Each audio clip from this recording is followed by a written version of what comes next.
Hello friends, it's Willow Star here. I am here with a heavy heart today, and so I decided that I wanted to make a video addressing a few things that are that come up when you're healing stage 4 cancer. This week we lost a really dear friend in the community, a fellow stage 4 thriver. She'd been doing the dance with cancer for the past 7 years. I think about 4 or 5 of that have been with stage 4 cancer. And when we lose a friend, this is our dear Dawn Higgins, when we lose a friend in the community who is thriving and doing all the things and, you know, living life and beating all the odds and coming from the brink of death many, many times, and then to have them taken away from us, this actually felt pretty unexpected. Out of all the times, all the things she's gone through, this really kind of blindsided many of us. It can really wreak havoc on our systems when a friend of ours that we've been watching making videos, and she was really outspoken, very, very similar in how I share, even more so, like she's posting every day and just really putting it all out there. When somebody passes, it can be really challenging to our beliefs of, oh my gosh, like, wait, if you died, that means I can die. So I really wanted to address a few things that have been coming up. A lot of fear has been coming up. I've been getting lots of messages, you know, oh my gosh, this rocked me, this rocked me. I'm not gonna lie, it rocked me.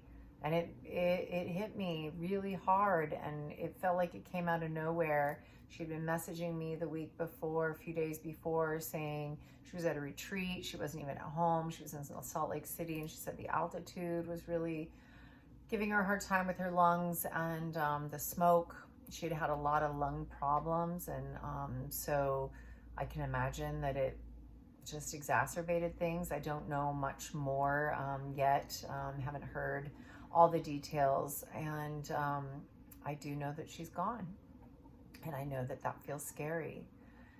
And as I've been reflecting the past few days, you know, my main thing that I want to share is, you know, each one of us has our own journey, and you know, we're all gonna die at some point. And you know, it feels like, yeah, she was taken too soon. She was a young mom with 5 children, just, you know, really just trying to live and see her kids grow up and, you know, bring joy to this community. And yet, you know, just because she passed doesn't mean that that's our story. So how I'm really reframing this is, what can we take? What can we be reminded of that's really our truth? And what do we have control over? We do not have control over when this cancer will take us.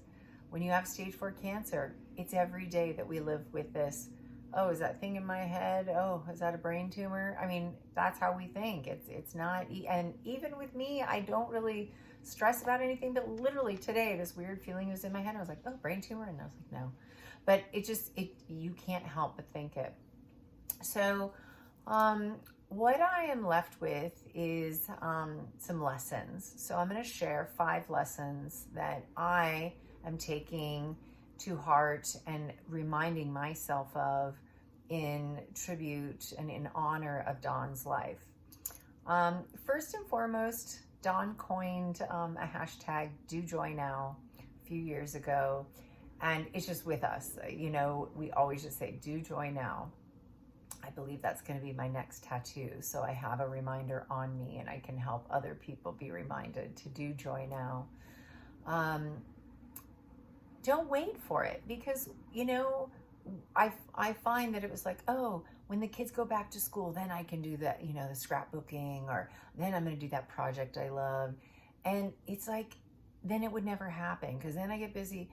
You can take time out of your day to do joy. Every single day. You can take time out every hour to do joy. You can smile at yourself in the mirror. You can go out in the garden and, you know, sit and smell and just look at what beauty is out there. You know, we can, you know, paint or doodle, listen to a great song that makes us, you know, we can dance for a few minutes. We can do little things every single day to bring joy into our life. And we can also just take a day off and say, hey, I'm turning off my phone. I'm going to go into the forest. Hey, I'm going to take 2 hours right now and I'm going to do some macrame, or I'm going to watch a YouTube video on how to make candles, or whatever that brings you joy. Maybe you like coding, I don't know, but what brings joy to you? I really encourage you to bring joy into your life in everything you do. Can you plate your food so it brings joy to you and your family when you serve it? Can you call somebody and tell them a joke? What can you do to bring joy into your life? This is what I'm reminded of. And this was Dawn. She just always smiled. And even when things were hard, she would always find the joy. So I'm really reminded of that and wanted to share. Remembering how precious our lives are. Slowing down to appreciate how precious our life is. Appreciating the miracle. I can move my arms and I don't know how it's happening. It's skin, it's bones, it's muscle, it's my brain, my heart, all of these things. Like being grateful for how special this life is. We do not know that if we have tomorrow or not. So really, I'm finding ways to slow down so I can really be present.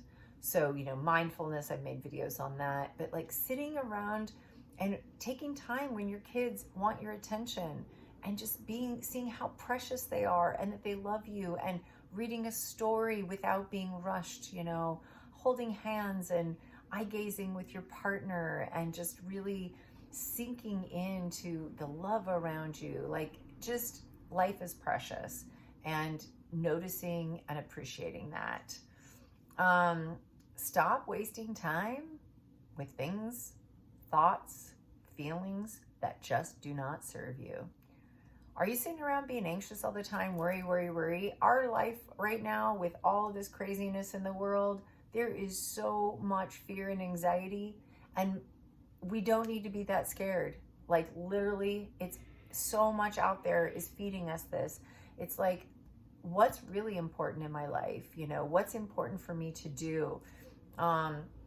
Is it more important to, sit on the phone and look at Facebook than do something that you really want to do? Like, cleaning, sparking joy in your house, or, starting a new podcast, or, a new business idea that you want, or sewing, anything that's like, what could you be doing instead of the things that we're doing that are wasting time? Do you do a job that you hate? Are you married to somebody or in a partnership that isn't serving you? Are you, unhappy in where you live? There's so many things, but just don't waste any time. If you can't stand living in the city, get out is what I'm looking at. I'm having a hard time here. I need to get out more. But just stop wasting time, because we are not guaranteed what comes tomorrow. Taking care of our emotional and spiritual bodies is just as important, or to me, even more important than worrying about our supplements and all of that when it comes to healing cancer and beyond. Take care of your emotional space. Don't wait. Don't keep shoving those feelings of anger and resentment and hurt and not getting your needs met. Don't quit shoving them down. Bring them up. Let yourself feel them and heal them. Get a therapist. Work with psychedelics. Get out in nature.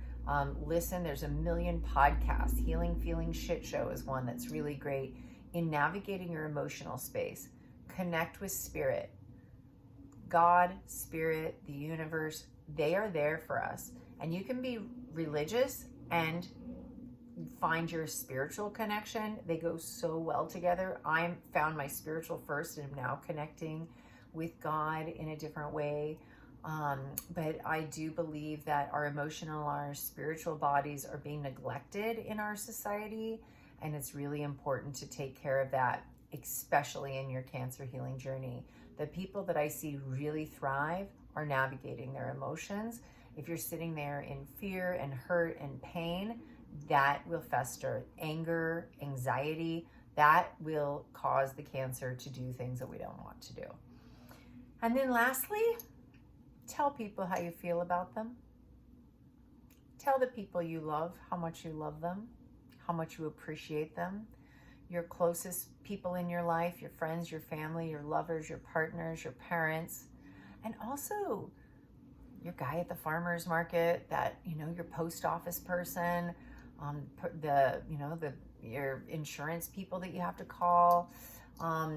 Let the people know that support you and that make your life better. Let them know how you feel. I know this is old and cliche, but I have to say, when I heard about Dawn's passing, and we've been talking regularly, I looked at my last message, and the last thing I wrote to her is, I love you.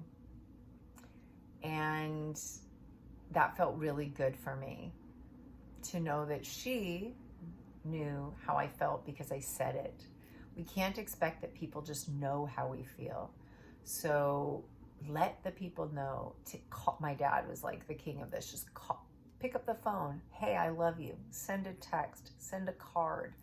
Let people know how you feel, because we do not know what tomorrow brings, regardless of if you have cancer, regardless if, like I forget sometimes, like something else can take me out, and most likely will. I plan on being around and, don't plan on letting this cancer take me out, but I can get hit by a car. I can get hit by lightning, freak accidents happen.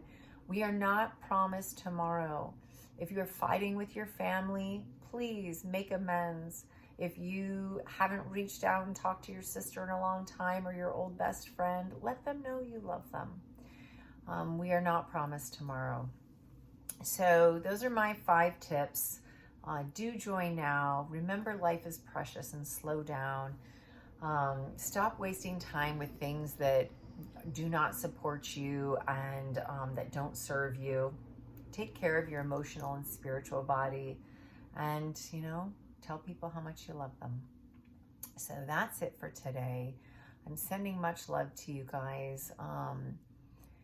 If you have anything you want to share, other things that you believe that you're learning through the messages when people pass, I'd love for you to leave them in the comments.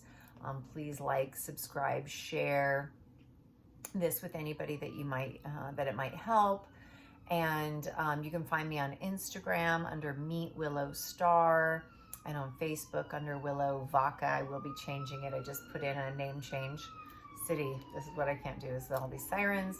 But anyway, sending you much love. I am grateful for each and every one of you that tunes in. I hope this helps and resonates anybody that is watching it today. Thank you so much. Namaste.